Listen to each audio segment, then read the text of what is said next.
So, morning, good afternoon, good evening, whenever you are watching this lecture.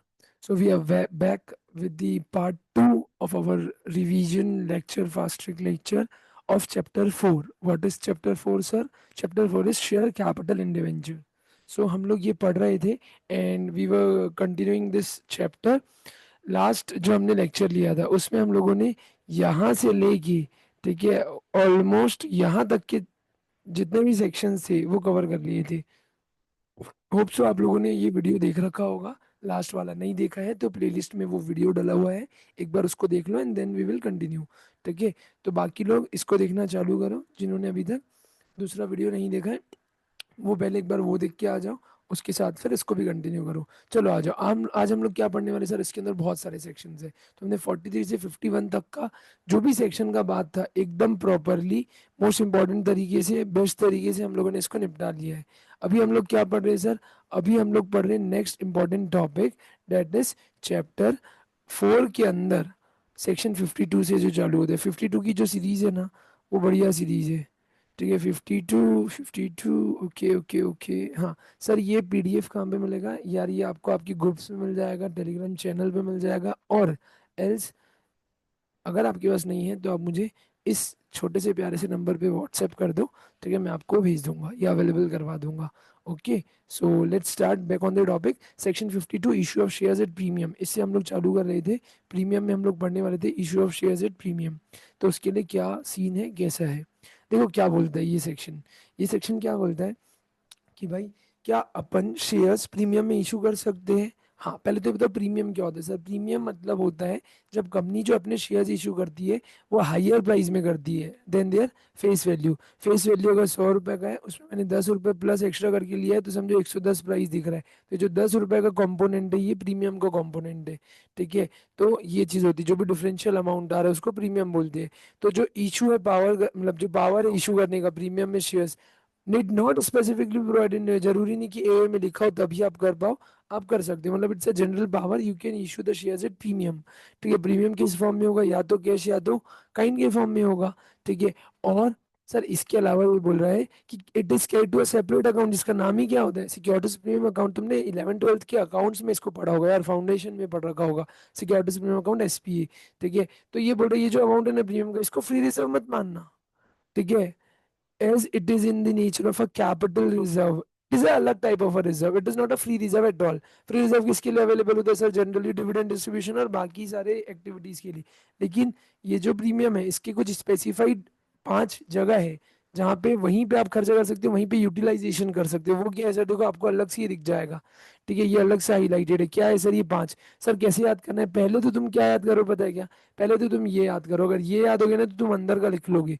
Bonus shares के लिए, preliminary expenses के लिए, issue expenses को right of करने के लिए, रिडम्पशन ऑफ प्रीमियम के रिडम्पशन को राइट ऑफ करने के लिए या पे करने के लिए, इसके अलावा बायबैक करने के लिए. क्या क्या है सर? देखो सबसे पहले बोल रहा है कि अगर आप बोनस शेयर इशू कर रहे हो, ठीक है, शेयर होल्डर्स को, तो उसमें अगर आपको यूज कर रहे हैं उसके इशू के लिए, यूज के लिए, ठीक है, तो आप कर सकते हो. सेकंड, प्रिलिमिनरी एक्सपेंसेस बोल रहा है, तो आप राइट ऑफ करना चाह रहे हो प्रिलिमिनरी एक्सपेंसेस कंपनी का, कर सकते हो बिंदास, कोई दिक्कत नहीं है, ये कर लेना. थर्ड, अगर आप इशू एक्सपेंसेस, जैसे एक्सपेंसेस बोले तो कमीशन आपने दिया था, डिस्काउंट अलाउ किया था on the issue of shares और डिबेंचर्स, तो ये सब जैसे कमीशन देना या डिस्काउंट देना on the issue of shares और डिबेंचर वेर एवर परमिटेड, ठीक है, तो आप वो दे सकते हो, वो यहाँ से माइनस कर सकते हो. इसके अलावा उसके लिए यूज कर सकते हो रिडम्पशन प्रीमियम. ये क्या है? अगर आप शेयर्स या प्रेफरेंस प्रेफरेंस शेयर्स या डिबेंचर्स को रिडीम कर रहे हैं लेकिन डेट टू प्रीमियम है, तो जो प्रीमियम वाला पोर्शन है ना, वो आप किधर से निकाल सकते हो? सिक्योरिटीज प्रीमियम अकाउंट से. इसके अलावा बायबैक करना है अंडर सेक्शन 68, तो वो भी आप कर सकते हो, यहाँ से उसका यूटिलाइजेशन हो सकता है. लेकिन जो 133 के अंदर कंपनीज बताई गई जिनके ऊपर एएस की रिक्वायरमेंट्स लगती है, अकाउंटिंग स्टैंडर्ड फॉलो करना है, वो केवल 3 ही जगह यूज कर सकती है. कौन सी 3 जगह है? प्लीज एक बार इसको अच्छे से पढ़ लो, होप सो समझ में आ जाएगा. एक बार पढ़ो, सेम वैसे ही वाले पॉइंट्स है, लेकिन इन्हीं जगह पे वो यूज हो सकता है, किधर और यूज नहीं होगा बोलता है. ठीक है, ये याद रखना. देखो जनरली वो 5 यूज आपको पता होना चाहिए, 5 में से जो 3 है ना वो यही वाले हैं. तो ये 3 केवल 133 वाली कंपनीज को, ये 3 ही जगह पे अलाउड है.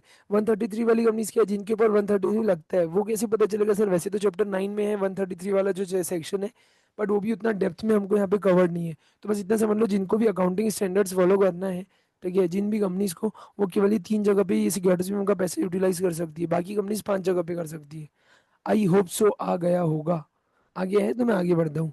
ठीक है। नेक्स्ट है सर सेक्शन 53। देखो 52 इंपॉर्टेंट था, इजी था, कुछ बड़ा भारी नहीं था, तो हो गया। अभी हम आते 53 में। 52 में हमने क्या पढ़ा sir? Premium, shares premium, securities premium. ठीक है। अभी ये तो अलाउड था, आपने बोला 52 में। 53 में क्या डिस्काउंट पे अलाउड है? तो देखो चालू ही कैसे होता है, प्रोहिबिशन, प्रोहिबिट करते हैं, मना करते हैं, नहीं कर सकते क्या?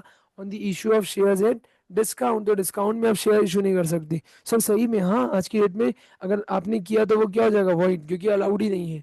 लेकिन इसके भी एक्सेप्शन है। सबसे इंपॉर्टेंट पॉइंट क्या है? एक्सेप्शंस। जनरली तो उन्होंने अलाउ नहीं किया, लेकिन फिर बोलते हैं ठीक है ना भाई, अगर आपने किया तो चल जाएगा, कोई दिक्कत नहीं है।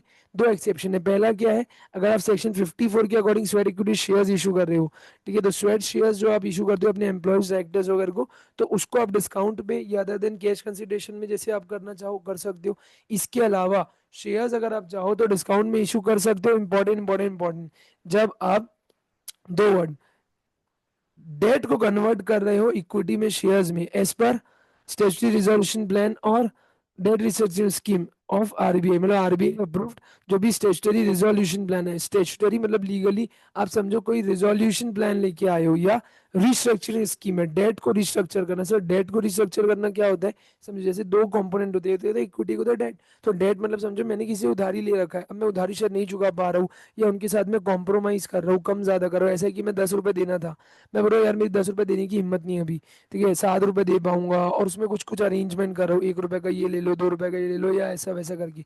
तो ये जो भी मैं रिस्ट्रक्चर कर रहा हूँ, अपनी चीजों को रिस्ट्रक्चर करना थोड़ा सा वापस से डेट को, तो वो भी अगर करना है, उसमें भी डिस्काउंट देना पड़ रहा है शेयर इशू करने के टाइम, तो वहां पे अलाउड है। तो दो चीज, स्टेचुटरी रिजोल्यूशन प्लान या डेट रिस्ट्रक्चरिंग स्कीम, ठीक है, अगर आप ये कर रहे हो एज पर आरबीआई के रूल्स रेगुलेशन के अकॉर्डिंग, ठीक है, तब यहाँ पे अगर आप शेयर्स डिस्काउंट में इशू करोगे तो चलेगा, या स्वेट इक्विटी शेयर्स डिस्काउंट में इशू हो सकते हैं। इसके अलावा अगर आपने किया तो वो क्या हो जाता है? इन जनरल वही। और अगर आप करते हो तो आप कैसे फंसते हो, आप कैसे मरते हो? अगर आप ऑफिसर इन डिफॉल्ट हो तो आपके ऊपर फाइन पेनल्टी लगता है, ये जो यहाँ पे बताया गया। इसके अलावा अगर आप कंपनी हो तो आपका ये सीन है। सर याद करने की कोशिश करना, याद करने की, तभी मैंने मेंशन किया है, अगर इंपॉर्टेंट है तभी मैंने यहाँ पे डिस्काउंट वाले में मेंशन किया। देखिए ना, ask question on 3 marks, 4 marks, 5 marks, what ever they want, कि सर आप ये बताइए डिस्काउंट में हो सकता है कि नहीं हो सकता है, तो एक्सेप्शन क्या, और एक्सेप्शन है तो ठीक है, लेकिन ये बताओ कि पेनल्टी कितनी है अगर किसी ने कर दिया गलत तरीके से, तो जिसको अलाउड नहीं था, तो फिर you have to write the penalty. Sir आप पेनल्टी याद कराओगे क्या? देखो पेनल्टी याद करना ना थोड़ा भारी है, और तो लास्ट डे पे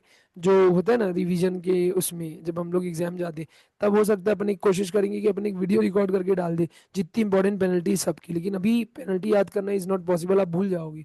तो हर सेक्शन की पेनल्टी हम लोग याद नहीं करते हैं प्रॉपरली, हमको जो इंपॉर्टेंट लगता है, जैसे 447 का हमने किया था, सेक्शन 7 में हमने देखा था, तो वैसे जो इंपॉर्टेंट इंपॉर्टेंट लगता है वी डू दैट। ओके। तो आई होप ये आ गया होगा, क्योंकि ये इजी है, काम की चीज आती है सेक्शन 54 में। 53 का एक्सेप्शन क्या था? 54, तो क्या बोलते हैं सर? ये बोलते हैं सेक्शन 54 है ये ना, 34 नहीं, सॉरी 54 है, ठीक है। तो स्वेट इक्विटी शेयर्स इशू हो सकते हैं क्या? हाँ इशू हो सकते हैं। उसका सर प्रोसीजर क्या है? तो सबसे पहले तो स्वेट इक्विटी शेयर्स क्या है? तो स्वेट इक्विटी शेयर्स मतलब ऐसे इक्विटी शेयर्स जो कि इशू, किसको इशू हो रहे हैं? या तो डायरेक्टर को, या तो एम्प्लॉयज को। सर किस बेसिस पे? या तो डिस्काउंट में, या फिर other than cash consideration, other than cash consideration के लिए हो रही है, या तो डिस्काउंट में या अदर देन कैश कंसिडरेशन में। किसको हो रहे? डायरेक्टर या एम्प्लॉय को। क्यों हो रहे सर? तीन चीज के लिए, के आई वी प्रोवाइड करने के लिए। सर के आई वी क्या होता है? K I for, K for know how, ये देखो यहाँ लिखा है। I for intellectual property rights, ये देखो यहाँ पे लिखा है, nature of IPR. And V for value additions, ठीक है, तो जो लिखा है ना, और मेकिंग राइट्स नेचर, ये तो यहाँ पे तुम ये भी लिख सकते हो, ठीक है, वैल्यू एडिशन भी डाल देना यहाँ पे, इसका मतलब होता है वैल्यू एडिशन। तो ये 3 बार लिखोगे ना, एग्जामिनर खुट जाएगा। सर क्या एक बार पूरा बताओगे क्या? चलो वापस से सुनो, ये क्या बोलना चाह रहा है? सेट इक्विटी शेयर्स मतलब ऐसे इक्विटी शेयर्स जो या तो डायरेक्टर या एम्प्लॉयज को इशू हो रहे, सर किस बेसिस में? या तो डिस्काउंट के बेसिस में, या अदर देन कैश कंसिडरेशन के बेसिस में, ठीक है ना सर। लेकिन किस लिए हो रहे, क्या उन्होंने ऐसा दिया है? या तो उन्होंने के आई वी दिया है, के for know how, I for intellectual property rights के राइट्स अवेलेबल करा दिए, या वैल्यू एडिशन। समझ में आ रहा है? मैंने कहीं पे आपकी कोई प्रोसेस में, कोई चीज में, आपकी कंपनी के अंदर में वैल्यू एड ऑन कर दी है, सो मैं भी उसके लिए एलिजिबल हो जाता हूँ, ठीक है। तो इनके पास ना सेम राइट्स होते हैं, रैंकिंग पारी पासू, पारी पासू मतलब इक्वल फुटिंग, प्लीज याद रखना। पारी पासू का मतलब होता है same same equal footing type से, कि जिधर तू खड़ा है उधर मैं भी खड़ा हूँ। मतलब समझो मेरे को ना स्वेट इक्विटी के फॉर्म में शेयर्स मिला है, और तुम लोगों को ना नॉर्मल इक्विटी शेयर होल्डर से, तुम लोगों ने नॉर्मल मार्केट से परचेज किया था, तुम लोगों को वहां से मिला है। तो क्या हम दोनों अलग अलग है, जैसे मैं तो एम्प्लॉय हूँ तो क्या मैं कंपनी का नौकर हूँ? नौकर हूँ तो नौकर वाला ट्रीटमेंट दोगे? नहीं भाई, इक्विटी शेयर लिया हूँ ना, स्वेट स्वेट में ही क्यों ना मिला हो, तो हम दोनों एक ही जैसे होंगे, सेम सेम राइट होगा, सब चीज सेम होगा। ठीक है, with other equity holders and having same right, same limitation, same restriction, same provision, इनके लिए अलग या उनके लिए अलग से कुछ भी नहीं होगा। होप सो ये आ गया होगा समझ में, बढ़ू आगे। अगर ये आ गया तो फिर आगे बढ़ता हूँ। प्लीज ये याद रखना डेफिनेशन। डेफिनेशन क्या होता है? सिक्योरिटी शेयर्स ऐसे इक्विटी शेयर्स जो डायरेक्टर एम्प्लॉय को इशू किए जाते हैं, ठीक है, या तो डिस्काउंट में, अदर फॉर कैश कंसिडरेशन में। ठीक है, फॉर प्रोवाइडिंग तीन चीजें, के आई वी मतलब know how, intellectual property rights या वैल्यू एडिशंस के टाइप के राइट्स, अगर आपने इस नेचर के राइट्स को अवेलेबल करा के दिया तो you are eligible to get a sorry equity shares, provided company कैसे आपको पेमेंट करती है या देती है उसके बदले। ठीक है, होप सो ये आ गया होगा। तो चलो आते हैं हम लोग थोड़ा सा डेप्थ में। सर थोड़ा सा डेप्थ मतलब अब इसके प्रोसीजरल पार्ट में आते हैं, उसको तो भी थोड़ा सा इजी बना दे। सर क्या है प्रोसीजरल पार्ट, इधर आओ। देखो ये बता, सबसे पहले बेसिक कंडीशंस क्या है। तो बोलता है सेम क्लास, अच्छा ये क्या बोल रहा है कि सेम क्लास जो ऑलरेडी इशूड है, इसका ध्यान रखना है आपको। ठीक है, मतलब वही वाले शेयर्स इशू करोगे ना जो आपके जैसे सेम क्लास के ऑलरेडी इशूड है। ठीक है, इसके अलावा इसके लिए आपको क्या चाहिए, एसआर पास करना पड़ेगा। और रिजोल्यूशन में हमेशा हम क्या मेंशन करते हैं, जहाँ जहाँ एसआर आता है वहाँ पे हम लोग क्या एक्सप्लेनेटरी स्टेटमेंट टाइप से मेंशन करते हैं ना, क्या कि नंबर ऑफ शेयर्स कितने ऑफर कर रहे हो, मार्केट प्राइस क्या है, कितनी कंसिडरेशन ले रहे दे रहे हो। ठीक है, क्लास ऑफ एम्प्लॉयज किसको हो रहा है, क्लास ऑफ डायरेक्टर्स किसको आप ये दे रहे हो ये। सर ये कितने महीने के लिए वैलिड होता है सर? एसआर 12 महीने के लिए वैलिड है, मतलब अगर आज मैंने एसआर पास किया है तो 12 महीने के लिए वैलिड है, इतना टाइम पीरियड इसके अंदर अलाउड है। ठीक है, मतलब आपको इतने दिन में ये वाला काम पूरा कर देना है, सिक्योरिटी शेयर्स को निपटा देना है, इनको इशू करके खत्म कर देना कंप्लायंस। ठीक है, फिर क्या सर इशू लिमिट क्या है पर ईयर की? तो वो साल भर में अगर आप स्वेट इक्विटी शेयर इशू करने वाले हो तो हायर ऑफ, या तो आपका जो भी पेड अप इक्विटी है उसका 15%, या इशू वैल्यू जो आप करोगे साल भर में 5, मतलब अगर अमाउंट के हिसाब से देखोगे तो 5 CR तक का, या 15%, अगर ओवरऑल इक्विटी की परसेंटेज में देखोगे तो 50%।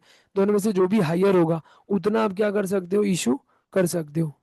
आया क्या वापस? एक बार और, ये क्या बोलना चाह रहे हैं प्लीज याद रखना, इंपॉर्टेंट है। ये बोला सर एक साल में कितना स्वेट इक्विटी इशू कर सकता हूँ? तो बोलता है सर एकदम इजी, या तो 15% of the paid of equity, आपका जो भी पेड ऑफ इक्विटी कैपिटल है उसका 15%, या फिर 5 CR, या 5 CR of your issue value, वही मतलब। ठीक है, इतना कर सकते हो, एवरेज हायर। ये आपका लिमिट है, और टोटल लिमिट क्यूमुलेटिव ओवरऑल में कितना होगा? सर मैक्सिमम करते करते करते कितना कर सकते हैं, 25% of your paid of equity capital at that point of time. ठीक है, इंपॉर्टेंट चीज 25% है, लेकिन उससे भी इंपॉर्टेंट जिसमें केस लॉ आता है वो है ये। बोलो लेकिन अगर आप कौन सी कंपनी हो, अच्छा नॉर्मल कंपनी के लिए कितना है, 25%, लेकिन अगर आप कौन सी स्टार्टअप के तौर पे कोई कंपनी रजिस्टर्ड है, ठीक है, डीआईपीपी के पास, डीआईपीपी क्या होता है sir, department of industrial promotion, ये वाला जो होता है ना, जो मिनिस्ट्री ऑफ कॉमर्स इंडस्ट्री के अंदर में होता है। ठीक है, ये अभी तुमको याद करने की जरूरत नहीं, बस इतना याद रखो कि 50% स्टार्टअप के लिए, मतलब स्टार्टअप कंपनीज कितना कर सकते हैं सर, जहां से वो इनकॉर्पोरेट हुए ना वहां से 10 साल के लिए, दोनों को कंफ्यूज नहीं होना।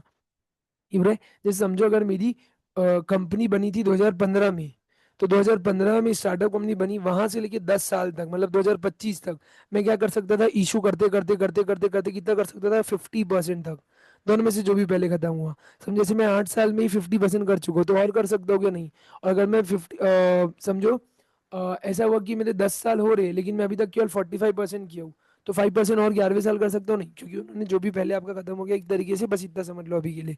ठीक है, तो ये उन्होंने लिमिट बताई। सर एक बार पूरी लिमिट कम करेंगे अपन, हाँ साल भर में कितना देखना, 15% of the paid of equity capital और 5 CR अमाउंट के हिसाब से, विच एवर इज हाइयर। लेकिन अगर आप देख रहे हो क्यूमुलेटिव टोटल वैल्यू, तो लिखा 25% of the paid of equity capital, और for startup 50% for 10 years of the incorporation. तो ये आपको करना है। ठीक है, कई बच्चे इसमें कंफ्यूज होते हैं, ये जो 10 साल है ना इसको लॉक इन पीरियड समझ लेते हैं। Lock in period in general 3 साल का होता है। ठीक है, lock in period in general 3 साल का है, वो स्टार्टअप हो या कोई भी हो उनके लिए, सबके लिए एक जैसा ही है। ठीक है, बाकी के एक बार ये वाले पॉइंट्स पढ़ो सब लोग। ठीक है,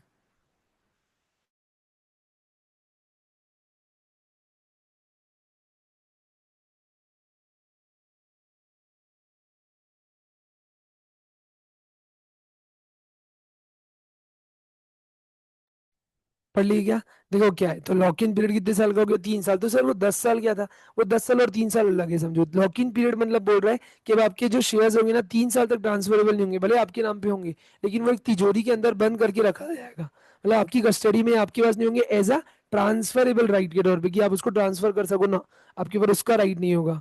ठीक है, तो वो बोल दिया। लेकिन सर ये तो 10 साल वाला पॉइंट, 10 साल वाला पॉइंट बोले कि भाई अगर आप स्टार्टअप कंपनी हो, ठीक है। तो आप अपने इनकॉर्पोरेशन से लेके 10 साल तक के बीच में कितना परसेंटेज तक इशू कर सकते हो, 50% तक, उसके ऊपर मत जाना। और नॉर्मल कंपनी के लिए कितना है, 25%। समझ में आ गया। अच्छा, फिर बोले रजिस्टर्ड वैल्यूअर इसको क्या करके देगा, आपकी प्राइसिंग को जस्टिफाइड करके वैल्यूएशन रिपोर्ट देगा। सर ऐसा क्यों भाई, सही है ना। समझो अगर आज तुम लोगों ने मेरे लिए कोई वैल्यू एडिशन किया है, अब मैं उसको अमाउंटिंग टर्म्स में कैसे लाऊं। समझ में आ रहा है। वो तो आपने कोई सर्विस मेरे को दी, तो उसको मेरे को सही से रजिस्टर्ड वैल्यूअर से वैल्यू करा के निकालनी पड़ेगी ना, तब तो उतने अमाउंट का आपको मैं शेयर दे पाऊंगा। इसके अलावा बोल रहा है वही, देखो रजिस्टर्ड वैल्यूअर अपनी एक रिपोर्ट बना के देगा बोर्ड को, किस चीज के रिगार्डिंग की, आईपीआर और नो हाउ। तो वही जो आप समझो नो हाउ, मैंने कोई चीज मेरे को आती थी, मैंने दिमाग का काम आपको करना सिखा दिया।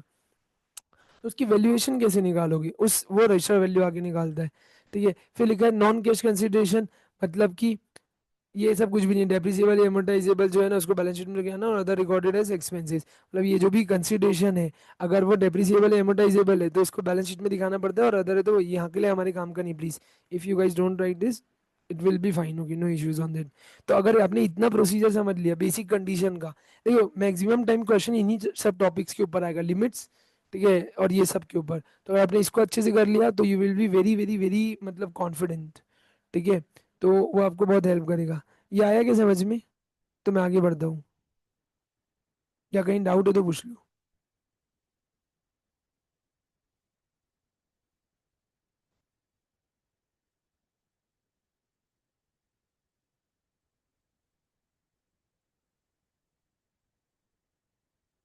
आ गया।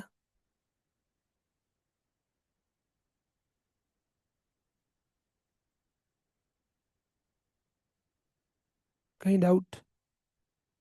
ग्रेट ग्रेट ग्रेट, चलो आगे ना सबको, चलो लेट्स मूव। अभी हम लोग क्या पढ़ने वाले, issue and redemption of preference share, section 55। ठीक है। तो सेक्शन 55 बोलता है issue and redemption of preference shares. ठीक है। अब ये अच्छा पॉइंट है। ये बोल रहे हैं सर, अगर पहले तो आप बताओ प्रेफरेंस शेयर्स कैसे टाइप के होंगे, तो ये तुम्हारे बुक में ही लिखा हुआ है। लिखा है टाइप्स ऑफ प्रेफरेंस शेयर्स, पहले बोला on the basis of dividend, अगर आप देखो तो क्यूमुलेटिव और नॉन क्यूमुलेटिव। मतलब समझ लो क्यूमुलेटिव क्या होता है, जैसे समझो इस साल का मेरे को डिविडेंड मिला तो ठीक है। अच्छा इस साल नहीं मिला तो अगले साल का तो अगले साल मिलेगा, इस 7 साल इस साल का भी अगले साल मिलेगा। क्यूमुलेट होते जाता है, मिल मिल के उसमें बैठते जाता है। नॉन क्यूमुलेटिव इस साल का मिला तो ठीक है, अगले साल इस साल का नहीं मिलेगा। समझ में आ रहा है, उसी साल का मिलेगा। नेक्स्ट है पार्टिसिपेशन की बेसिस में, अगर आप देखोगे तो पार्टिसिपेटरी होगा, मतलब और फर्दर सरप्लस जो बचता है ना कंपनी में, उसमें या तो पार्टिसिपेटरी होगा या नॉन पार्टिसिपेटरी होगा। फिर कन्वर्जन की बेसिस में देखो कन्वर्टिबल, कन्वर्टिबल में भी ऐसा होता है, या तो मैंडेटरी कन्वर्टिबल या ऑप्शनली कन्वर्टिबल, पार्शली या फुल्ली कन्वर्टिबल जिसको बोलते हैं। तो ये हो सकता है। फिर एक होता है नॉन कन्वर्टेबल, कन्वर्ट नहीं होगा, रिडम्पशन ही होगा। और रिडम्पशन के बेसिस में रिडीमेबल, इंडिया में इरिडीमेबल प्रेफरेंस शेयर इशू नहीं कर सकते। रिडीम करना मतलब क्या होता है, रीपेमेंट कर देना, उनको उनका पैसा वापस दे देना। तो क्या सर ये पॉसिबल है क्या, तो बोलते हैं नहीं यार ये ऐसा पॉसिबल नहीं है। ठीक है। ये ऐसा पॉसिबल नहीं है। तो इरिडेबल प्रेफरेंस शेयर्स हमारे इंडिया में इशू नहीं हो सकती, मतलब मैं तुमसे पैसा ले लूँ लेकिन तुमको वापस पैसा नहीं दूँ, ये क्या बात हुई। हाँ अगर इरिडेबल मतलब इस सेंस में आप ये बोल सकते हो कन्वर्टिबल होगा, फिर ना ही वो कन्वर्टिबल नहीं है और ना ही रिडेमेबल नहीं है, ये तो कोई बात ही नहीं हो सकती। आप किसी किसी के साथ अंडी वो कर सकते हो, एक तरीके से फ्रॉड हो जाएगा, तो दैट इज नॉट अलाउड। पहले company limited by share shall not issue any preference shares which are irredeemable, अभी बताया मैं ये चीज।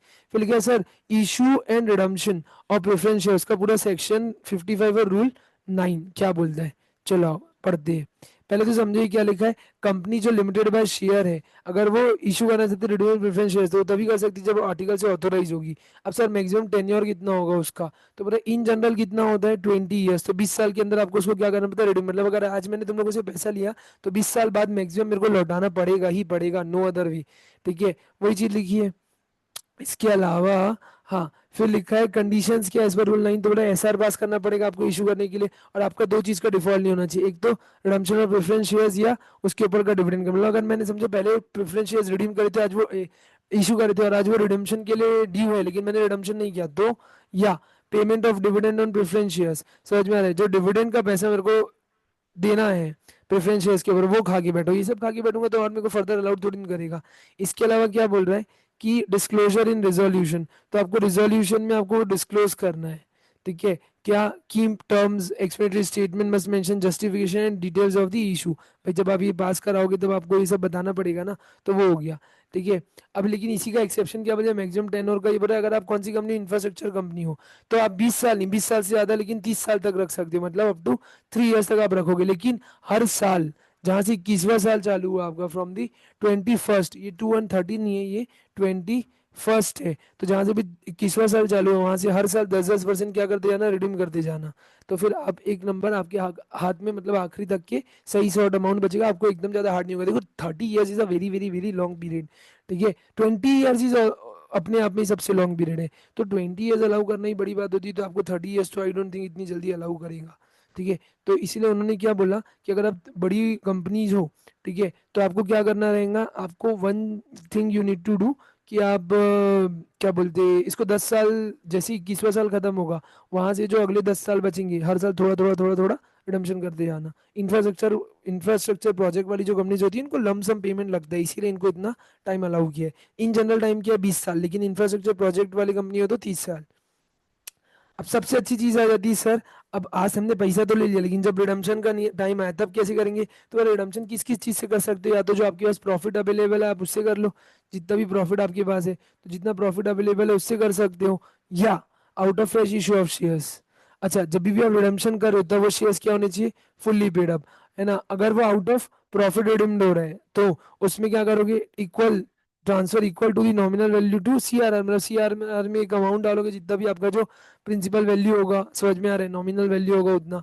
सीआरआर के का सेम सेंसिटी, मतलब कि उतनी ही तवज्जो दोगे उतनी इज्जत दोगे, है ना। As paid up capital CRR can be reduce only like a paid up share capital, जैसे पेड अप शेयर कैपिटल को रेड्यूस करते हैं वैसा। तो ये सब अभी हमारे काम का नहीं, आगे आएगा।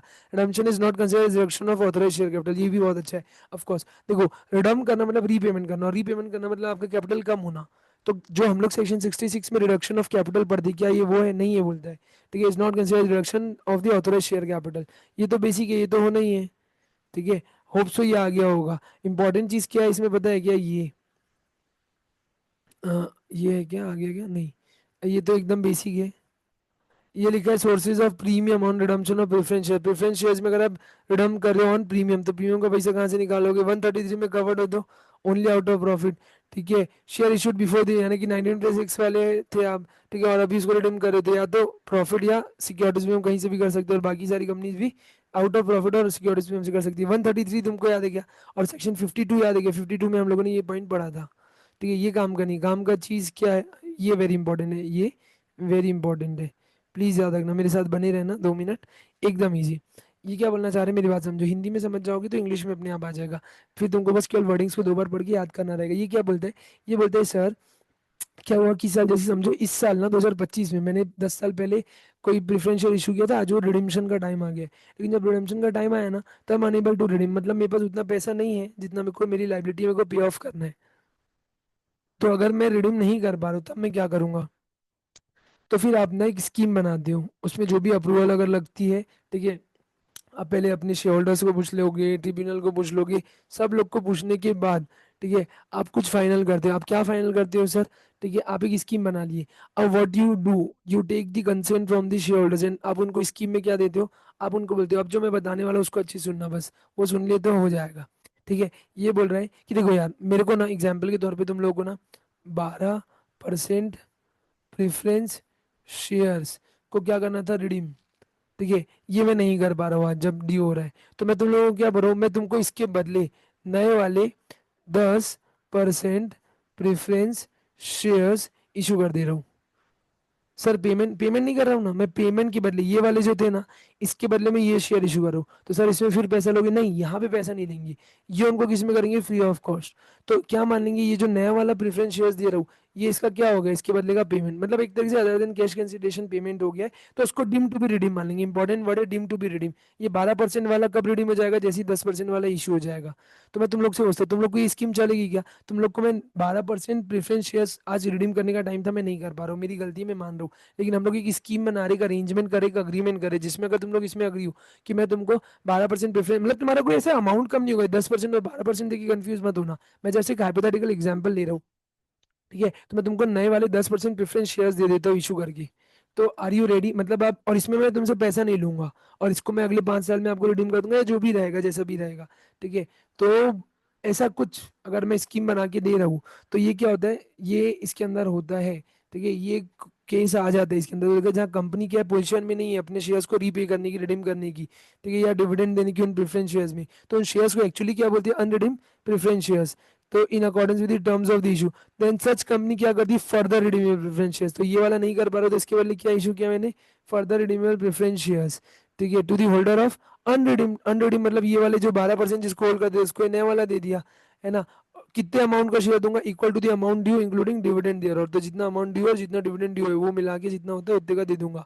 फिर लिखा है इसमें ये करने के लिए क्या लगेगा आपको, तो बोल रहा है एक तो सबसे पहले 3/4 वाले होल्डर्स जो वो अनरिडीम्ड शेयर्स है, मतलब ये जो 12% वाले जो शेयर होल्डर्स है ना, ठीक है, इन लोग की मेरे को कितनी लोगों की अप्रूवल लगेगी, 3/4 लोगों की। साथ साथ very very very important tribunal की भी अप्रूवल लगेगी, एक पिटीशन फाइल करना है उनके लिए हमको, एक मतलब अपने एप्लीकेशन फाइल करना है, मालिक ट्रिब्यूनल मालिक क्या आप हमको अलाउ करोगे, क्या हमारे से ये मिस्टेक हो गई है, हम लोग पैसा नहीं दे पा रहे लेकिन हमारे पास एक स्कीम है, हम लोग क्या बोल रहे नए शेयर इशू कर रहे हैं पुराने के बदले में और नए शेयर का पैसा नहीं दे रहे, तो further renewable preference share issue करके जो अनरिडीम शेयर थे उसको डीम टू बी रिडीम मान रहे, जो मैं बोला इसको याद रखना, further renewable preference share issue करके जो अनरिडीम पुराने वाले शेयर थे उसको डीम टू बी रिडीम मान रहे हैं।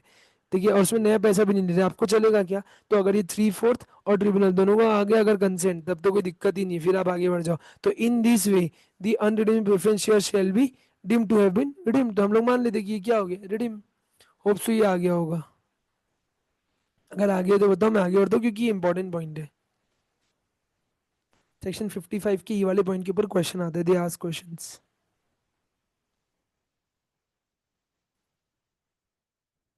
आ गया, और बाकी को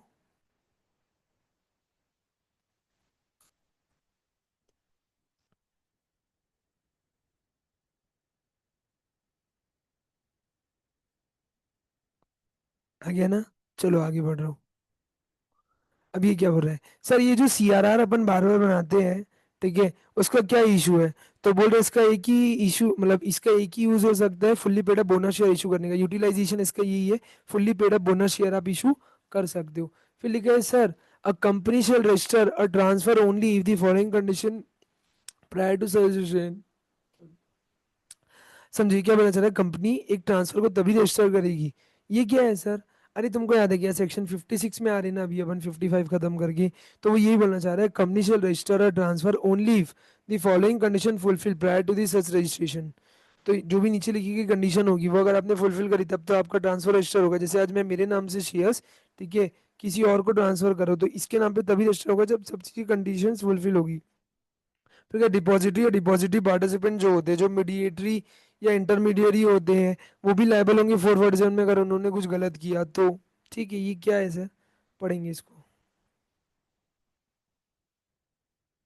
ये देखो 56 मैं बताया ना, 56 चालू हो गया। तो transfer and transmission of shares, ये क्या है सर, सेक्शन 56 इट सेज कि भाई अगर आज की डेट में दो लोग के बीच में, एग्जांपल के तौर पे ए ने अपना शेयर्स वॉलेंटरली अगर बी को ट्रांसफर किया है, ठीक है, तो इन दोनों के बीच में क्या बना होगा, एक अग्रीमेंट, एक डीड, ट्रांसफर डीड, वो उसमें नाम पे सब चीजें लिखी होगी, मैं इतना अमाउंट में इतना शेयर्स दे रहा हूँ, फिर ये आपको किसको देनी पड़ी होगी, कंपनी को देनी पड़ी होगी। कंपनी सब देखने के बाद, चेक करने के बाद अगर सब सही लगता है तो बी का नाम डाल के रजिस्टर कर देगी। तो ऐसे ट्रांसफर या ट्रांसमिशन होता है सर। ट्रांसमिशन का मतलब क्या होता है, ट्रांसमिशन का जनरल मतलब होता है कि जब कोई आदमी मर जाता है, ठीक है, या बाय लॉ, लॉ जैसे अगर हम्म, जैसे क्या होता है कि बाय लॉ समझो एग्जांपल, कोई बंदा पागल हो गया या इनकेपेसिटी टू कॉन्ट्रैक्ट हो गया, ठीक है, या इन सबसे बेस्ट मर गया, अगर वो मर गया तो उसके शेयर्स उसके लीगल हायर या नॉमिनी को चले जाते हैं, दैट इज ट्रांसमिशन। तो ये क्या है, इसके लीगल प्रोविजन हम लोग पढ़ते हैं। ठीक है, आ जाओ 1 2 3 4। ओके, तो लिखा है रिलेवेंट लीगल प्रोविजंस क्या है सर इसके लिए, तो सेक्शन 56 जो है कंपनीज एक्ट का वो इसको डील करता है विद रूल्स। तो सर ये कब एप्लीकेबल नहीं है, देखिए अगर transfer with the persons both of whose names are entered as the holders of beneficial interest in the records of depository। मतलब भाई अगर आपका नाम किधर पे है, अगर आपका नाम डिपॉजिटरी के रिकॉर्ड्स में है, तब तो फिर आपको अलग से ये वाला फिजिकल ट्रांसफर वाला कोई सीन ही नहीं है ना, तो वो इसमें कवर नहीं होता। लेकिन company shall register transfer of, तो ये बोल रहा है किस किस चीज़ का करती है, जो भी कंपनी की सिक्योरिटीज है, मतलब कंपनी के शेयर्स डिबेंचर्स, इसके अलावा कंपनी के मेंबर का इंटरेस्ट, ठीक है, वो किस कंपनी की इसमें होता है, जिसमें कंपनी में क्या नहीं होता है, कोई शेयर कैपिटल नहीं होता है, तब वहाँ पे क्या होता है, इंटरेस्ट होता है। तो इंटरेस्ट ट्रांसफर हो रहा है या शेयर डिबेंचर्स ट्रांसफर हो रहे हैं, तब आप ये वाले सेक्शन का यूज करते हो। कंडीशन क्या है सर, तो सबसे पहला है कि जो भी इंस्ट्रूमेंट ट्रांसफर होगा वो दोनों पार्टीज एग्जीक्यूट करेगी मतलब साइन करेगी, समझ लो, दोनों पार्टीज के बीच में एक प्रॉपर अग्रीमेंट होगा। ठीक है। अग्रीमेंट यानी कि ये इंस्ट्रूमेंट समझ लो, ये अग्रीमेंट को इंस्ट्रूमेंट बोल रहा है। ठीक है, ट्रांसफर इंस्ट्रूमेंट, ट्रांसफर डीड। तो जो इंस्ट्रूमेंट होगा इसमें क्या होगा, नेम, एड्रेस और ऑक्यूपेशन ऑफ दोनों का? नहीं सर, केवल ट्रांसफर ही का। सर केवल ट्रांसफर ही क्यों?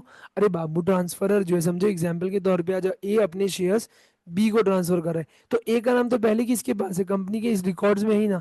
बी नया आदमी है और ए का नाम काट के अब बी का नाम लिखना है, तो बी के बारे में पूरी चीजें पता होनी चाहिए। तो ये जो डीड होगी, इंस्ट्रूमेंट होगा, इसमें किसका नाम होना चाहिए, पूरा डिटेल बी का। जो इंस्ट्रूमेंट होगा मस्ट बी डेटेड, स्टैम्प्ड और डेटेड होना चाहिए। तो यहाँ पे जो भी आपको स्टैम्प डेट करके मेंशन करना पड़ता है आप वो करोगे। Instrument must be in prescribe form, बोले तो SH4।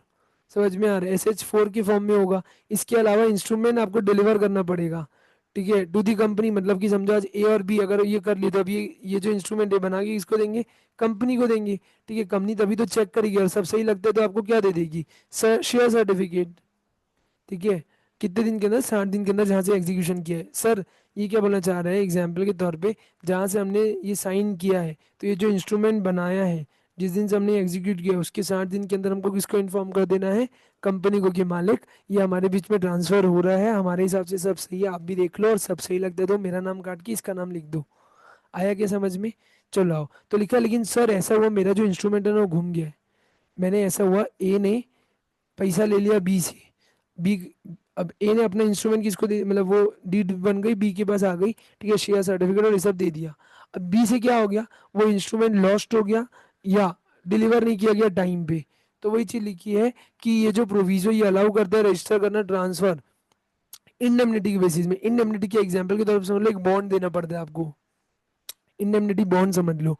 ठीक है, तो ऐसा होता है कि अगर सर मैं ये बोल रहा हूँ मेरे से ये घूम तो गई, बी ये बोलेगा कि मालिक मेरे से घूम तो गया है, कंपनी मालिक मेरे से घूम तो गया है, लेकिन मैं क्या बोल रहा हूँ, मैं ना झूठा नहीं हूँ, मैं सच्चा आदमी हूँ। ठीक है, और या मैं लेट हो गया हूँ ना तो उसके पीछे जेन्युइन रीजन है। तो मैं आपको ये लिख के दे रहा हूँ, अगर आपको कुछ नुकसान होता है आगे चल के मेरे नाम से ट्रांसफर करने पे या कुछ करने पे, तो मैं उसको बियर करूंगा, इंडेमनिटी बना के दे देती हूँ। फिर क्या, transfer of partly paid up shares by transfer alone, ये क्या बोलना चाह रहा है, एग्जाम्पल के तौर पे समझो।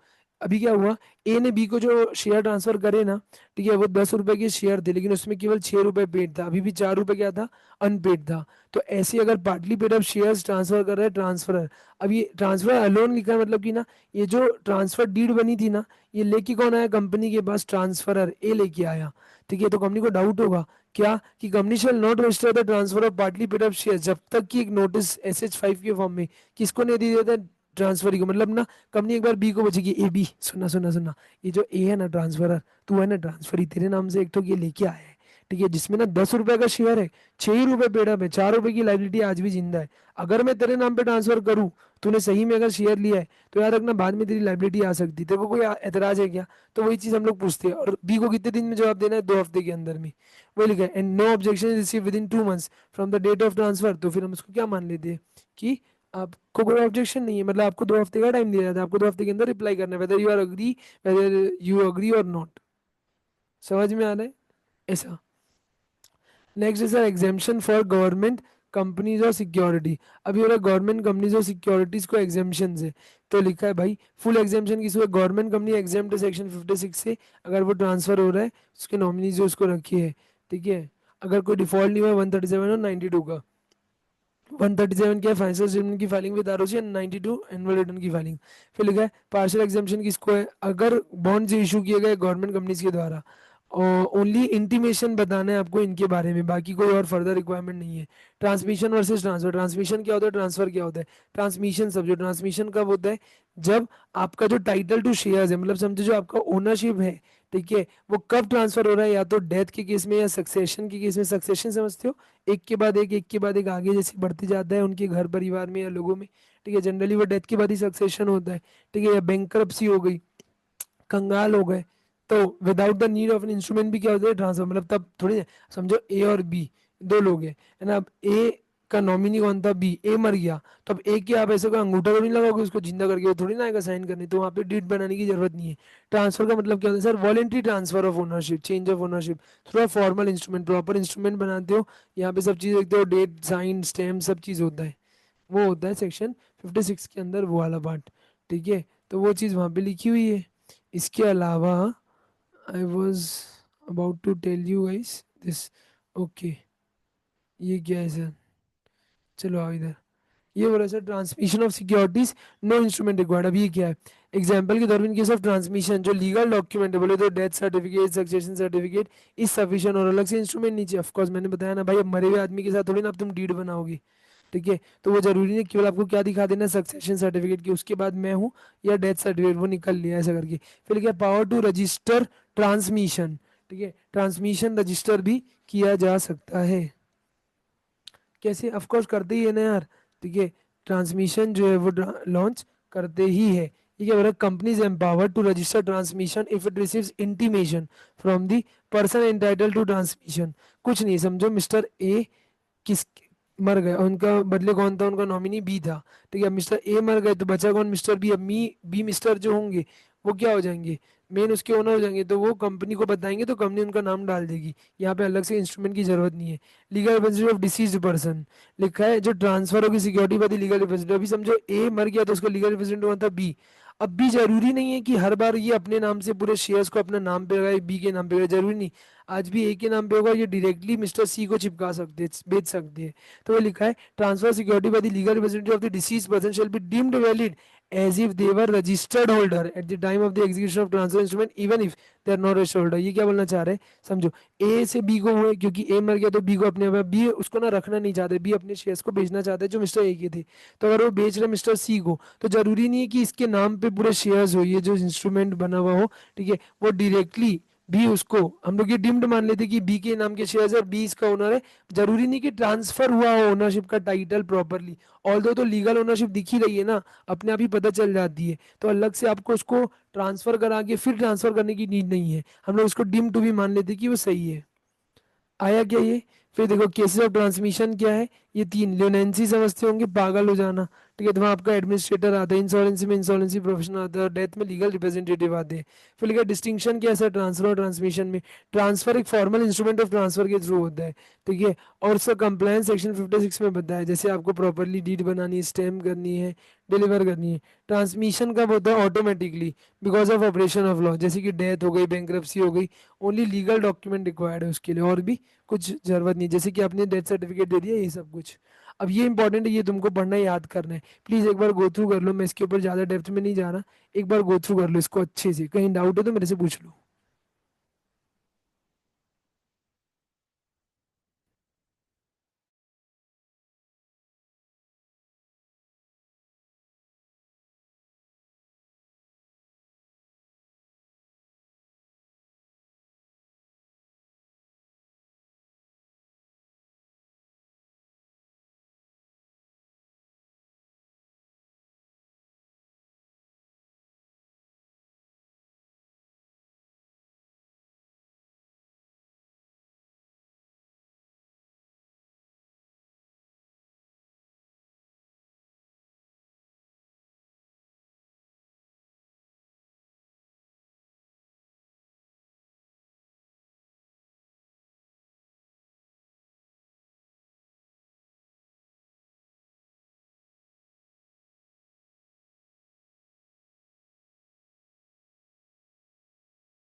चलो, आई होप पढ़ लिया होगा, अगर किसी का कुछ छूट गया तो बताओ, नहीं तो मैं आगे बढ़ूँ।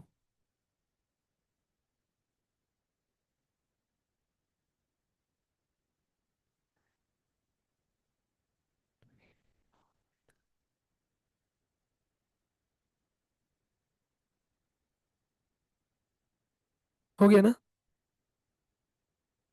याद रखना, इसके ऊपर एमसीक्यू अगर आ सकते हैं बेटा, इसीलिए मैंने इंपॉर्टेंट में दिया है। तो इसको अच्छे से पढ़ना। बढ़ू ना आगे?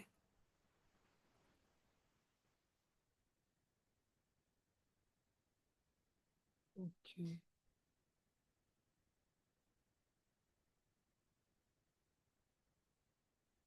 ठीक है। चलो, तो अभी अपन बढ़ते हैं आगे। ये क्या बोलना चाह रहे हैं? नेक्स्ट वाले टॉपिक पे आते हैं। नेक्स्ट टॉपिक है सेक्शन 57। ये क्या है सर?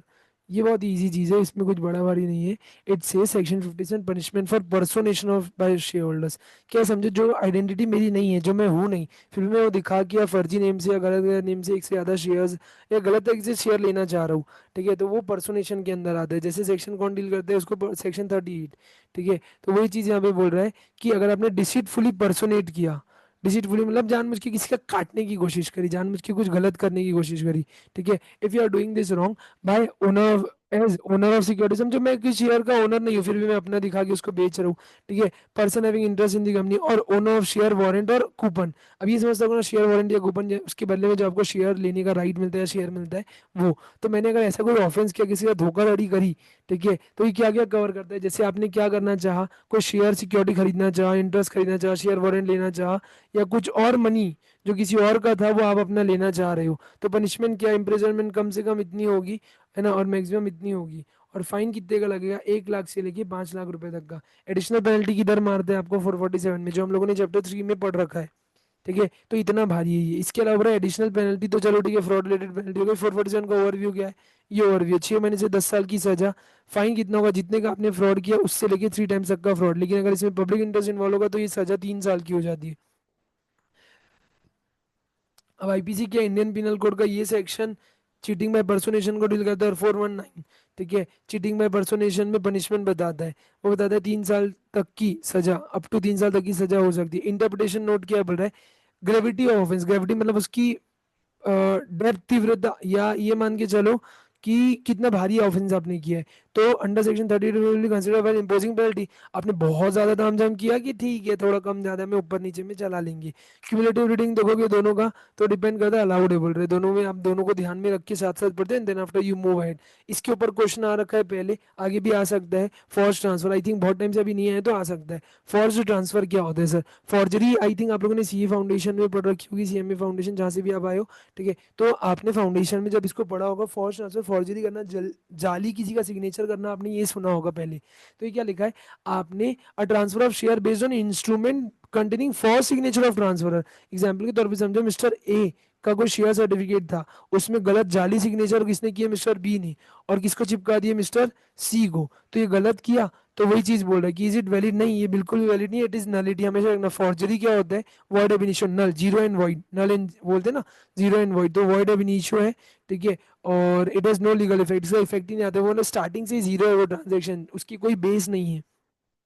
फिर इफेक्ट ऑन ट्रांसफरी क्या होगा, हु यूज फॉर्ज इंस्ट्रूमेंट, तो ट्रांसफरी के ऊपर क्या इफेक्ट आएगा, जिसने फॉर्ज इंस्ट्रूमेंट लिया, समझ में आ रहा है। तो लिखा है transferee does not acquire ownership, मतलब क्या है, समझो ए का शेयर था, उसको बी ने गलत तरीके से किसको चिपका दिया, सी को। तो अब सी की बात हो रही है, तो क्या सी को ओनरशिप मिलेगा, नहीं भाई, क्योंकि वैसे भी ओनर किसका है, उसका ए ही है, तो ए तो रियल ओनर रहेगा, ठीक है। तो he is not a valid member. तो अब ओरिजिनल शेयर होल्डर क्या चाहेगा, उसका नाम as a legal share holder जाएगा, और वो कंपनी को डिमांड कर सकते हैं कि आप पहले ट्रांसफर का इसका नाम काटो और वापस मेरा नाम लिखो, ठीक है। अब क्या होगा, shares are further transfer to the bona fide purchasers.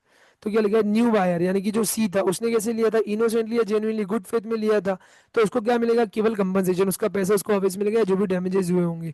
But उसको वैलिड टाइटल नहीं मिलेगा। सर टाइटल क्यों नहीं मिलेगा, अरे भाई ठीक है मैं मान रहा हूँ सी के साथ धोखा हुआ होगा, लेकिन ए के साथ भी तो धोखा हुआ है, और ए तो लीगल है, लीगल ओनर है उसका। तो आपने तो बिना उसकी कंसेंट से आप null and zero void transaction आप करना चाह रहे हो, ट्रांसफर करना चाह रहे हो, इट इज नॉट अलाउड। तो सी को तो कंपनसेशन मिल जाएगा। मेन कौन है दिक्कत देने वाला, गलत आदमी कौन है, बी। तो बी को मिलेंगे। तो लिखा company can not deny ownership of the original shareholders. Original shareholder मतलब ए की बात हो रही, तो ए के साथ आप मुकर तो नहीं सकते, समझ में आ रहा है। फिर कंपनी की रोल रिस्पॉन्सिबिलिटी है, कंपनी ओरिजिनल शेयरहोल्डर का नाम वापस डालेगी, कंपनसेट करेगी सेकंड बायर को, मतलब समझ लो जो सी था उसको, और रिकवर किसे करेगी वो पैसा, जिसने फर्स्ट ट्रांसफर था, जिसने फ्रॉड किया था, मतलब बी ने अपने नाम पे पहले फर्जी वाला किया होगा, फिर उसको सी को चिपका दिया होगा। तो ऐसा कुछ भी फॉर्जरी वगैरह करके जो बी ने किया था, तो बी को कहीं ना कहीं पेल देगी ये जो गौर ये है ना कंपनी, ये उसको पूरा कंपनसेशन उससे ले लेगी। फिर legal legal nature of first transfer क्या होता है, वो तो वॉइड है स्टार्टिंग से, उसी को क्या बोलते हैं, वॉइड ऑफ इनिशियो। तो यहाँ पे आप कोई ट्रांसफर ही नहीं कर सकते राइट्स। इसके ऊपर कौन सी डॉक्ट्रिन बेस्ड है, नेमोडेट कॉर्ड नॉन हैबिट। इसका मतलब है one can not transfer what they do not have, मैं जिस चीज का ओनर नहीं मैं उसको कैसे बेच सकता हूँ। तो ये लिखा रेमेडी अवेलेबल क्या है, आपका ओरिजिनल शेयरहोल्डर्स का नाम वापिस आ जाएगा, इंडेमनिटी क्लेम फाइल कर सकते हो, सिविल या क्रिमिनल एक्शन होगा फॉर्जरी के लिए। आया क्या समझ में, होप सो आ गया होगा, आगे है तो मैं आगे बढ़ता हूँ। ये भी अच्छा पॉइंट है। ये क्या बोल रहे हैं सर, सेक्शन 58 56 पढ़े थे ना जहाँ पे आप ट्रांसफर कर रहे थे, तो 58 बोल रहा है भाई अगर refusal to registration of registration and appeal against the refusal, कुछ नहीं, आज समझो ए ने अपने शेयर्स ट्रांसफर करे बी को, अब बी ने उसको पैसा दे दिया, ए ने अपने शेयर सर्टिफिकेट और इंस्ट्रूमेंट बना के दिया, अब आप ये जो इंस्ट्रूमेंट है ना ये कंपनी के पास ले जा रहे हो, और कंपनी तुमको मुकर रही कि मैं नहीं मानती ये इंस्ट्रूमेंट सही है गलत है ये है वो, और उसको ट्रांसफर नहीं कर रही, तब क्या होगा? तो लिखा है शेयर जनरली क्या होते हैं, मूवेबल प्रॉपर्टी, तो ट्रांसफरेबल है। पब्लिक कंपनी में फ्रीली ट्रांसफरेबल है, प्राइवेट कंपनी में थोड़े से रेस्ट्रिक्शन हो सकती है। ठीक है, तो लिखा है प्राइवेट कंपनी अगर रेफ्यूज कर रही है, ठीक है, रजिस्टर करने या ट्रांसफर करने में, तो उसको रेफ्यूजल का नोटिस कितने दिन के अंदर देना है? 30 दिन के अंदर, जहां से उसको इंस्ट्रूमेंट मिला। समझो आज बी ने अगर एग्जाम्पल के तौर पे 14 जून को अगर वो इंस्ट्रूमेंट छोड़ दिया था, तो 30 दिन के अंदर उनको हाँ ना जो भी अपना जवाब भेजना है, ना अगर करे तो रेफ्यूजल, रेफ्यूजल विद रीजन। ठीक है, ट्रांसफर ट्रांसमिशन हो रहा है। और अगर वही पब्लिक कंपनी के केस में क्या हो जाएगा, तो शेयर्स आर फ्रीली ट्रांसफरेबल है, तो जो भी कॉन्ट्रैक्ट अरेंजमेंट होगा ट्रांसफर का वो अपीलेबल है, तो एनफोर्सिबल है। फिर लिखा है appeal to tribunal, private company कैसे करेगी, तो लिखा है उसके बिहाफ में कौन जाएगा, बाय ट्रांसफर ही। कितने दिन के अंदर जाएगा? अगर रिफ्यूजल नोटिस आ गया, समझो 14 तारीख को हमने भेजा था, तो उनका समझ लो 18 जून को उनका रिफ्यूजल नोटिस आ गया, तो 30 दिन के अंदर आ गया। हाँ, तो जहां से आया उसके 60 दिन के अंदर, और अगर सर आया ही नहीं, समझो जो 14 दिन से हम लोग 30 दिन वेट करें, एग्जाम्पल के समझो समझो 13 जुलाई एग्जाम्पल, मैं अभी इसको डेप्थ में नहीं जा रहा, बस इतना समझ लो 13 जुलाई तक के भी नहीं आया, 13 14 जुलाई तक, या जो भी 30 दिन ही, हाँ, वही चीज बोल रहा है कि अगर आपको समय पे नोटिस नहीं आया, तो आप 90 दिन के अंदर जाओगी, जहां से आपने पहली बार इंटीमेशन किया था। अगर इंटीमेशन आया ही नहीं तो ऑफ सबमिशन, ठीक है, तो जिस दिन आपने इंटीमेट किया था ना, ठीक है, वहां से फिर आपको 90 दिन के अंदर किसके पास चले जाना है, खुद से। और अगर रिफ्यूजल आ गया, तो आप ये जाओगे किसी पास, ट्रिब्यूनल के पास, तो ट्रिब्यूनल आपके लिए ऑर्डर पास करता है। प्लीज याद रखना, एक बार इसको वापस से पढ़ लो, तुम कंफ्यूज नहीं होना, ये वाले पॉइंट को एक बार अच्छे से पढ़ लो। ये पढ़ो फिर मैं आगे बढ़ूंगा, एकदम ईजी है ये, और ये वाला। अच्छा सुनो सुनो सुनो, ये क्या है, ये प्राइवेट कंपनी के केस में है, और ये पब्लिक कंपनी के केस में कुछ नहीं है। ठीक है, 30 का क्या हो जाता है 60, और 60 का क्या हो जाता है 90, same to same as it is, और भी कुछ नई चीज नहीं है, एक बार अच्छे से पढ़ो उसको।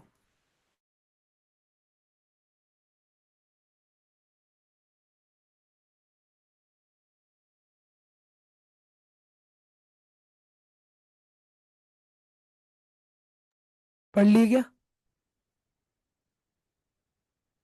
नहीं आया तो बताओ, मैं बताऊंगा। कुछ नहीं, डबल हो जाता है टाइम लिमिट भाई, पब्लिक कंपनी है उसमें ज़्यादा टाइम लगता है, तो they need to have a good time, तो उनको 60 दिन और 90 दिन ही है। Okay great. चलो, तो फिर ऑर्डर ऑफ ट्रिब्यूनल क्या होगा सर? ट्रिब्यूनल क्या ऑर्डर पास करेगा? देखो, ट्रिब्यूनल दोनों पार्टीज को देखेगा, मतलब क्या है कंपनी, और उसको समझेगा, फिर या तो डिसमिस कर देगा, फिर भाई तू गलत बोल रहा है गलत बोल रहा है, या ऑर्डर करेगा कि भाई ये शेयर सही है, इसका ट्रांसफर ट्रांसमिशन सही में रजिस्टर करो। कितने दिन के अंदर? वेरी इंपॉर्टेंट, 10 दिन के अंदर। सर पहले तो इतना टाइम वेस्ट हो गया ना, 60 दिन 30 दिन 90 दिन, तो आप बहुत ज़्यादा दिन वेट नहीं करेंगे, तो पहली आई थिंक तुमने लिमिट पड़ी होगी 10 दिन की, तो 10 दिन के अंदर ऑर्डर पास करेगा।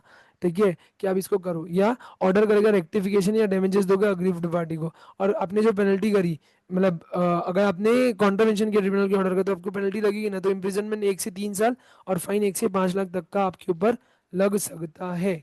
प्लीज याद रखना।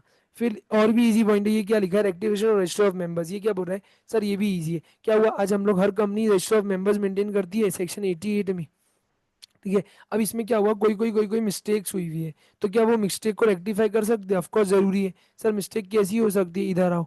क्या मिस्टेक हो सकती है बोल रहे हैं? पहले तो पर्पस क्या है, इंश्योर करना कि जो रजिस्टर ऑफ मेंबर्स है वो ट्रू और एक्यूरेट शेयर होल्डिंग का स्टेटस दिखाए, कुछ भी गलत ना हो। अगर गलत है तो क्या नेम, अगर आपका नाम रजिस्टर में, तो आप डीम्ड क्या मान लिया जाते हो, शेयर होल्डर्स। अगर नेम नहीं है तो आपको मेंबर कंसिडर नहीं करता, इवन इफ आप हो। तो ये हो सकता है ना, जानबूझ के मेरा नाम है जबकि मैं नहीं हूँ, या जानबूझ के मेरा नाम नहीं डाल रहे जबकि मैं सही में शेयर होल्डर हूँ, या ऐसा कुछ है।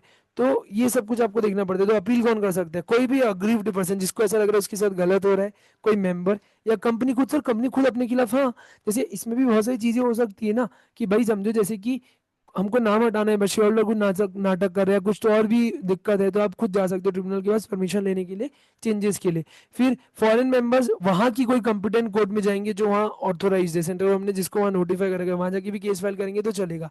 अब अपील्स के ग्राउंड क्या होंगे? एकदम अच्छा, मेन काम की चीज केवल यही है, समझ में आ गया? तो पूरा समझ में आ गया। ये बताइए, समझो मेरा नाम आपने रॉन्गली एंटर किया, मतलब मेरा नाम नहीं आना था फिर भी मेरा नाम आया हुआ है, या मेरा नाम आना था जानबूझ के आपने छोड़ दिया है। एक तो नहीं आना था तो आया हुआ है, और एक तो आना था तो आपने डाला नहीं है, दोनों में से कोई तो भी मिस्टेक करी, या जानबूझ के आप डिले कर रहे हो, घुमा रहे हो मेरे को। जब मेरा नाम डालना है, मेरी मेंबरशिप डालनी है, या उसमें डिफॉल्ट कर रहे हो, डिले कर रहे हो, आजकल आजकल आजकल ये सब कर रहे हो, तो दिस आर रॉन्ग थिंग्स। अगर आप ये कर रहे हो तो मैं इसके खिलाफ रोते रोते जाऊंगा ट्रिब्यूनल के पास, और ट्रिब्यूनल को बोलूंगा, ये ट्रिब्यूनल जाते उसको सर जी चिल्लाइए ना इसको, तो ट्रिब्यूनल सर इसको चिल्लाएंगे कंपनी को। ठीक है, तो नोट ऑन डिले। अब ये क्या लिखा, अननेसेसरी डिले का मतलब क्या है, एक्ट में डिफाइन नहीं है, लेकिन वो फैक्ट टू फैक्ट डिपेंड करता है। ठीक है, अगर 1 महीने के अंदर रजिस्टर नहीं हुआ तो हम लोग इसको अनडिसेबल मान सकते हैं, अगर जब तक कुछ और अलग से नहीं बताता। अब लोकस स्टैंडी, इसका मतलब क्या, प्रूफ कौन करेगा, तो लिखा है any share holder can file appeal, कौन, कोई भी शेयर होल्डर जा सकता है अपील फाइल करने के लिए। फिर लिखा है ऑर्डर ऑफ ट्रिब्यूनल। अब ट्रिब्यूनल ऑर्डर क्या पास किया, तो आपकी अपील जो आपने फाइल करी थी, रोते रोते गए थे, इसको डिसमिस कर दिए, चल झूठ बोल रहे थे, तू गलत है, या बोले कि हाँ यार तू सही बोल रहे, तो 10 दिन के अंदर आपका नाम ट्रांसफर हो जाएगा और उसको रेक्टिफाई करने का आदेश आ जाएगा। ठीक है, अब सिक्योरिटी होल्डर को क्या प्रोटेक्शन है, तो लिखा है right of the transfer, right to transfer securities protected unless voting right suspended by tribunal. तो वो यही बोलना चाह रहा है, right to transfer securities protected. ठीक है, शेयर सिक्योरिटीज ट्रांसफर करने का जो राइट है वो प्रोटेक्टेड है आपका, जब तक अगर ट्रिब्यूनल ने वो चीज़ वो ना कर रखी हो, मतलब सस्पेंड ना कर रखी हो। ठीक है, और कभी कभी होता है ना, जब ट्रिब्यूनल क्या करती है, आपके राइट्स को सस्पेंड कर देती है कि नहीं यार, अभी जब तक डिसाइड नहीं हो जाता ना क्या है सही है गलत है, तब तक ये राइट्स किसी को नहीं मिलेंगे, ऐसा ऐसा कुछ। तो वो हो सकता है, वो बात की बात है। फिर लिखा है ऑन एप्लीकेशन बाय डिपॉजिटरी और डिपॉजिटरी कंपनी से बी और holder of the shares, tribunal क्या करेगी, रेक्टिफाई करेगी if transfer is in violation of क्या, ये सब चीज़ों को आपने बिना फॉलो करे, इनके वायलेशन को, इनको कंप्लाई ना करते हुए अगर आपने कोई ट्रांसफर किया है, तो गलत हो जाएगा ना। सेक्रा, SCRA, सेबी, कंपनीज एक्ट, या कोई और प्रिविलिंग लॉ जो आपके ऊपर लगता है, तो इनका भी आपको क्या करना चाहिए था, फॉलो। अगर आपने फॉलो नहीं किया है तो you did something wrong, and if you did something wrong that is wrong. ठीक है, क्या आया, क्या इतना पॉइंट समझ में, होप्सो आ गया होगा। अगर ये पॉइंटर्स आ गए समझ में, तो अपन आगे बढ़ते हैं। इसके बाद सेक्शन 60। सेक्शन 60 क्या है सर, कोई ऐसा बड़ा भारी काम का नहीं है। ये publication authorise subscribe and paid up share capital बोल रहा है कि आप जो भी notice, advertisement, official publication, business letter, ये सब इशू करते हो ना, इसमें हमेशा आपको क्या मेंशन करना है, आपकी ये सब चीज़ें, authorise subscribe paid up and ये वाला कैपिटल। ठीक है, तो ये आपको फॉलो करना है। तो वही लिखा है, to prevent misleading disclosures in the capital structure in the official communication, है ना, ये हर कंपनी को मैंडेटरी है कि वो अपना ऑथराइज कैपिटल मेंशन करे। ठीक है, then it must also mention the subscribe and paid up capital, तो ये भी आपको बताना है। पर्पस क्या है, कोई फॉल्स इंप्रेशन ना जाए आपकी फाइनेंशियल स्ट्रेंथ का, कम ज्यादा ऊपर नीचे ना बता दो, और आपकी ट्रू कैपिटल पोजीशन पता रहे। ठीक है, होप सो ये आ गया होगा आपको समझ में, ये आया है। तो अपन आगे बढ़ते हैं।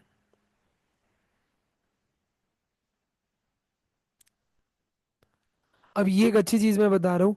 ठीक है, ये क्या है, अल्ट्रेशन ऑफ शेयर कैपिटल। ठीक है, आज अपन ये लास्ट टॉपिक इसको पढ़ते हैं, देन इसको छोड़ दे, क्योंकि 62 थोड़ा सा भारी है, मतलब थोड़ा अच्छा है, मैं तुमको फ्रेश माइंड से पढ़ाना चाहता हूँ। ठीक है, तो अपन उसको आगे कंटिन्यू करेंगे, बट अभी समझ लो 61 क्या है, अल्ट्रेशन ऑफ शेयर कैपिटल। अब सर शेयर कैपिटल को अल्टर करना है तो कर सकते हैं, हाँ फॉर श्योर कर सकते हैं। कैसे करेंगे सर, तो उसके लिए लिमिट है। सबसे बड़ी चीज़ रखना, इन जनरल शेयर कैपिटल क्या एमओए का पार्ट होता है, हाँ होता है। उसको एमओए को अल्टर करने के लिए कौन सा सेक्शन है, सेक्शन 13। सेक्शन 13 क्या बोलता है, क्या पास करना है ऐसा, लेकिन वो सारी चीजों के लिए जनरल बना हुआ है, लेकिन स्पेशल सेक्शन क्या है 61 किसके लिए, केवल शेयर कैपिटल को अल्टर करने के लिए ये है। तो वो क्या बोलता है भाई, अगर ये किसके ऊपर applicable, limited companies having share, जिनके में शेयर कैपिटल है, कंडीशन क्या, आपका आर्टिकल आपको ऑथोराइज करे। सर ये किसके थ्रू हो सकता है, ठीक है, तो इसमें एक चीज याद रखना, इसमें ना आपको OR पास करना पड़ता है, बस ये याद रखना। ठीक है, बाकी जगह के लिए आपको क्या पास करना पड़ता है, SR, यहाँ के लिए आपको क्या पास करना पड़ता है, OR, ऑर्डिनरी रेजोल्यूशन। सर क्या क्या तरीके हैं, एकदम इजी, प्लीज अच्छे से समझना, कई बच्चे पता नहीं इसको क्यों नहीं समझ पाते। ये उसके शॉर्ट फॉर्म्स है जो आपको दिख रहे होंगे स्क्रीन पे, लिखा है। अगर आप क्या करना चाह रहे हो, इंक्रीज करना चाह रहे हो अपने ऑथोराइज कैपिटल को, तो कर सकते हो, क्या ये उसका एग्जाम्पल है, 10 करोड़ से 15 करोड़ कर सकते हो। सबसे अच्छी चीज है कंसोलिडेट करना और डिवाइड करना into the larger amount of shares, मतलब समझो अभी आपके 10,000 शेयर्स है ऑफ 10 रुपीज ईच, तो आप उसको 1,000 शेयर कर सकते हो ऑफ 100 रुपीज ईच। तो क्या होगा, कंसोलिडेट कर दिया और डिवाइड कर दिया इनटू लार्जर शेयर्स, तो बड़े बड़े शेयर्स आपने बना दिया अमाउंट की। ठीक है, इसके अलावा आपने कन्वर्ट किया शेयर्स को स्टॉक में, या वाइस वर्सा, शेयर से स्टॉक, स्टॉक से शेयर, जैसे कि फुल्ली पेड अप शेयर्स आपके 100 रुपए के, क्योंकि फुल्ली पेड अप शेयर्स ही स्टॉक में कन्वर्ट होते हैं, तो आपने उसको स्टॉक में कन्वर्ट कर दिया, आप चाहो तो वापस से उसको शेयर्स में कन्वर्ट कर सकते हो। नेक्स्ट है सर सब डिवाइड करना है स्मॉलर शेयर्स को। सब डिवाइड करने का क्या सर, एक शेयर था 100 रुपीज का, मैंने उसको 10 शेयर बना दिए 10 रुपीज़ ईच के। तो जब आपको ट्रेडिंग करने में थोड़ा इजी करना पड़ता है, जैसे मार्केट में अगर आपका जो शेयर ट्रेड हो रहा है वो बहुत बड़े अमाउंट में है, आप छोटे इन्वेस्टर्स को खरीद नहीं सकते, या बहुत प्रॉब्लम हो रहा है, ठीक है, उसके पार्टीशन में या पार्ट में, समझ में आ रहा है, तो आप उसको क्या कर देते हो, आप उसको छोटे छोटे वैल्यू का कर देते हो, सब डिवाइड कर देते हो स्मॉलर शेयर्स में, फिर आखिरी होता है कैंसिलेशन ऑफ शेयर्स। ये क्या होता है सर, ऐसा शेयर कैपिटल जो कोई लिया ही नहीं, तो आप उसको कैंसिल कर दो। जैसे कि out of 1 lakh authorise capital 10,000 not issued, मतलब कि लोगों ने उसको सब्सक्राइब नहीं किया, तो जो बच गया उसको क्या करना पड़ता है, कैंसिल। तो आप चाहो तो उसको कैंसिल कर सकते हो। Subdivision must be keep paid up, paid और unpaid ratio intact of course. तो अगर आप ये सब डिवीजन कर रहे हो, इसमें पेड अप और अनपेड वाला जो पोर्शन, जैसे समझो 1 रुपये 100 रुपये ईच का है, इसमें से ना 80 पेड अप था और 20 अनपेड था, तो ये वाला भी जब होगा ना तो 8 और 2 में आपको इसको फॉलो करना है, ठीक है। अगर आप ये कर रहे हो ना प्रॉपरली तो आपको प्रॉपर रहेगा, ठीक है, ऐसा है। और इसके अलावा हाँ एक और चीज़ थी, ये था कि important compliance and procedural requirements. ये क्या है सर, ये बोलते हैं कि इंपॉर्टेंट चीज़ क्या, कि सर कंपनी, एक सेकेंड ना, हाँ, company must pass a resolution general meeting to alter the share capital, ये तो ही, ठीक है। अगर आपने जो कंसोलिडेशन और डिवीजन किया, ठीक है, अगर आपके उससे क्या इफेक्ट हो रहा है वोटिंग परसेंटेज शेयर होल्डर्स को, तो सबसे पहले जाके एनसीएलटी की अप्रूवल लेना। मतलब कि अगर आपने ये जो कंसोलिडेशन और डिवीजन किया, इससे आपको चीजें इंटैक्ट रखनी है, अगर आपके वोटिंग पावर में कुछ चेंज हो गया इसके चक्कर में, तो you will be held responsible, अब ये अलाउड नहीं होगा। फिर क्या फॉर्म एसएच 7 क्या बोलता है, आपको रजिस्ट्रार को फाइल करने कितने दिन के अंदर, 30 डेज ऑफ दी अल्ट्रेशन। तो एसएच 7 एक फॉर्म होता है जो सेक्शन 64 बताता है, रूल 15 के साथ आपको 30 डेज के अंदर जहाँ से भी आपने अल्टर किया है वो फॉर्म फाइलिंग करना पड़ता है, याद रखना। इसके अलावा जो कैंसिलेशन हो रहा है अनइशूड शेयर का, ठीक है, पॉइंट में उसको हम लोग reduction of capital, capital reduction नहीं मानते, ये बात समझो, ठीक है। ये क्या बोल रहा है, जो अनइशूड शेयर्स है उसको आप क्या कर रहे हो, कैंसिल कर रहे हो, जो आप उसको नहीं मंगा रहे हो या किसी ने सब्सक्राइब नहीं किया वो खत्म करने, तो वो रिडक्शन ऑफ कैपिटल में नहीं आते, क्योंकि वो अलग से सेक्शन 66 गवर्न करता है उसको। तो उसके लिए सेक्शन 66 बना हुआ है, तो हम लोग वहां पे पढ़ेंगे। होप सो ये आ गया होगा 61, अगर ये आ गया है तो आज के लिए आई थिंक अपन यहीं पे रोकते हैं। 62 से 66 और 68 वाली लाइन थोड़ी भारी है, ठीक है, तो उसको अच्छे से अपन लोग नेक्स्ट वाले टॉपिक में कवर कर दे, इंपॉर्टेंट भी है, ठीक है ना। चलो, तो आज के लिए इतना रखते हैं, मिलते हैं, ठीक है, सेम टाइम सेम जगह, ठीक है, नेक्स्ट लेक्चर में।